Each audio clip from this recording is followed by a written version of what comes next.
Welcome back, Connect Fam. Your girl Stitch is here, and today we have the privilege of welcoming Krystal Vernee, darling, the mastermind behind Simply. Get that right. I Simply She. She's coming to our show. Krystal is truly a dynamic entrepreneur who has cracked the code on creating multiple income streams and building and capitalizing brands.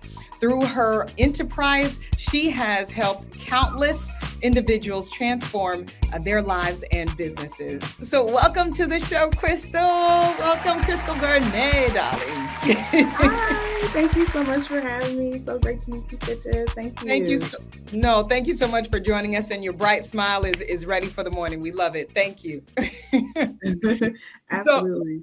let's get straight into it, Krystal. In the ever changing world of business, really, how important is it for new entrepreneurs to have multiple sources of income? And then I'll ask, can you give us some examples or even some ideas on how young entrepreneurs can really diversify their income streams and truly achieve financial stability for the long run? Let's get into it. Yeah, that's such a great question. So it's important for new entrepreneurs to think about and set themselves up for multiple income streams early. Having multiple income streams is really the key to growth and financial stability, especially as an entrepreneur. So, and income streams don't have to be from a completely separate business. The name of the game, like especially when you're new to business, is maximizing and optimizing your zone of genius, meaning what you already know and you're already an expert in before Right. you start to add on different industries. So you want to become excellent, and I mean extremely excellent in one area of expertise, and then believe that your wealth of knowledge is abundance, and you will find that there will be more streams of income than you ever imagined. And some examples of income streams might be product sales. So if you're a product based business, this is the most straightforward way. You make a product, you market it, you sell it. And it could also be digital or physical. And that's one of the most common types of income streams.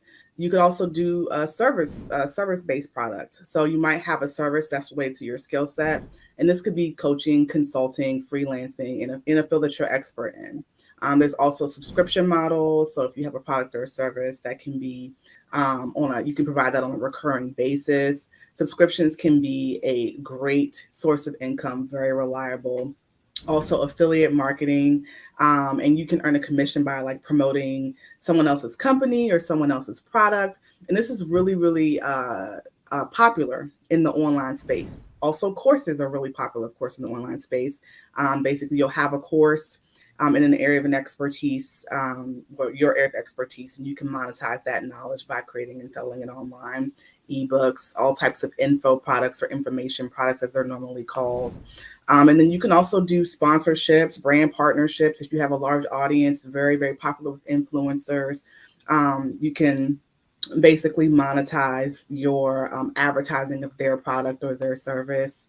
And also, of course, investments could be another source of income.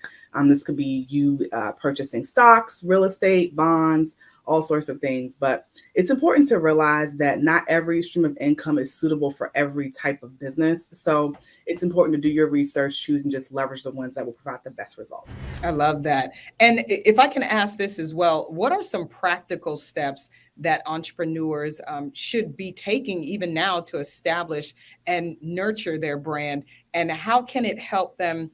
Like you said, there's so many and so much going on. How can that help them stand out from their competitors?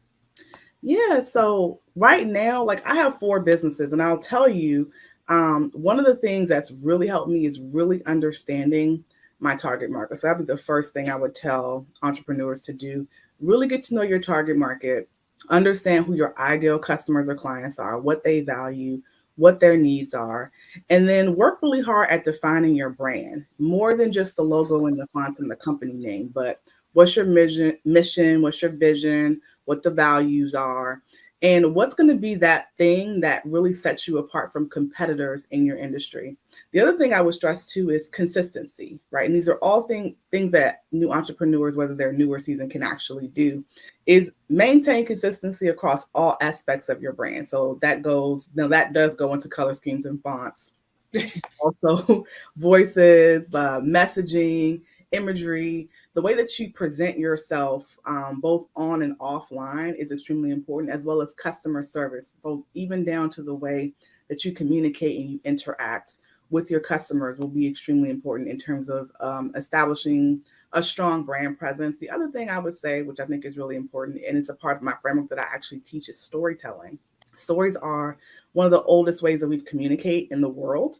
And it's a very powerful way to connect with your audience on an emotional level. So if you can create a compelling brand story that really Mm. resonates with your ideal clients, they're going to value that, relate to you, and remember you from all the other competitors out there within your industry. And you know what? I'm glad you touched on customer service because for some reason, and you could agree with me or not, but for some reason, after the pandemic, it's like customer service like went out the complete door. So if you can, especially for those who are new in the business world, what would be, I know this is off the cuff, but what would be a good example of great customer service, especially in this new cyber world where a lot of businesses are even online, like you said, and dealing with social media? What's a good example of good customer service?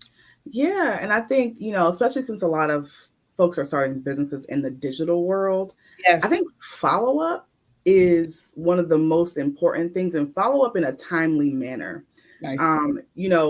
You most people when they start their solopreneur, so it's only them. So it's kind of like whatever customer service that you offer, make sure you can actually execute at that level. Mm, Meaning, like, if you're going to get back to people, you're going to say, well, I'm going to respond to you in one business day or 2 business days.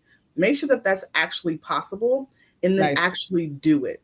So it's kind of like your customers kind of get accustomed to whatever type of service that you provide. So if they are accustomed to timely responses, then Yeah. the word gets out that your company provides timely responses, and there with that in itself will be great customer service. If you, like, most people or most brands that I deal with, like locally, do not follow up.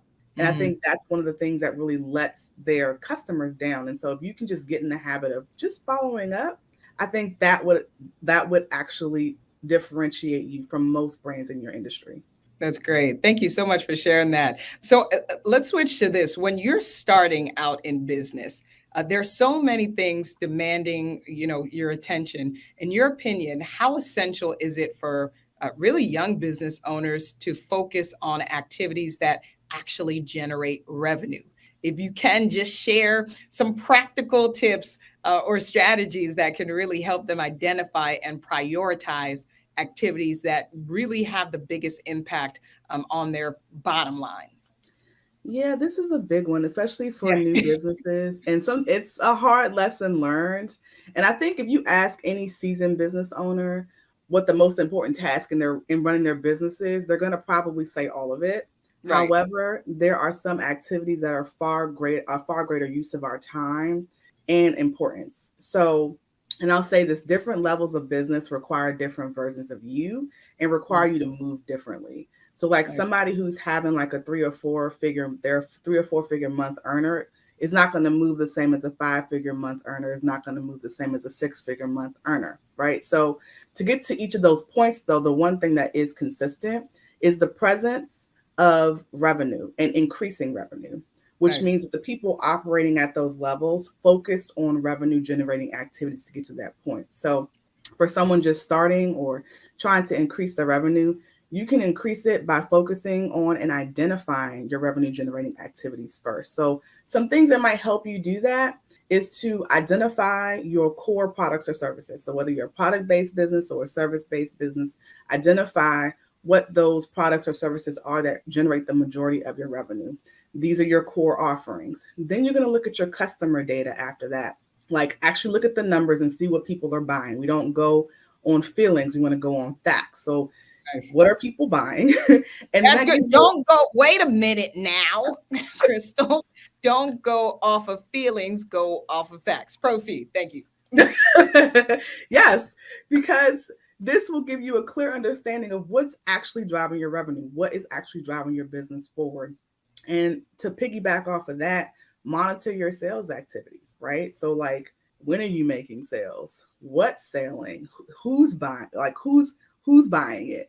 All those things go into revenue generating activity. A few others might be market research. So you might actually do some research in the marketplace and see what people are buying, what the demands are, what the trends are. Also, listen to your own customers, right? Mhm. They will tell you what they want, what they need. And that could also be some indicators what you might be offering in the future. And then, of course, my favorite is to test and actually measure what's working and what's not working. So experiment with new products, new services, strategies, measure their success, and that's going to help you to focus and stay focused on revenue generating activities. I love it. And of course, it's good to know how to do this and it's good to know what to do, but you can provide all those services, right? So you Yes. can get people together if you don't want to do it yourself. So let's switch gears to that. How can folks hire you, Krystal, please? Absolutely. Well, you can feel free to connect with me on Instagram. I'm at I_simply_she. I'm also on LinkedIn at Krystal Vernee. And if you're interested in working with me, then visit slayhardeveryday.co. Again, that's slayhardeveryday.co. And just book a free clarity session. And we'll just have a talk and see if it's a good fit for us to work together. I thank you so much for sharing the wealth of knowledge and information that you have. And I'm sure we'll have you back again. Krystal Vernee, honey, thank you so much. What a great way to kick up our Saturday. Thank you, Krystal. A good tap for you. We don't clap here, we tap, tap. Tap, Oh, tap, Krystal. Crap, tap, tap. yes. Thank you so much for having me. No problem. Stay tuned, Connect fam. We will be right back.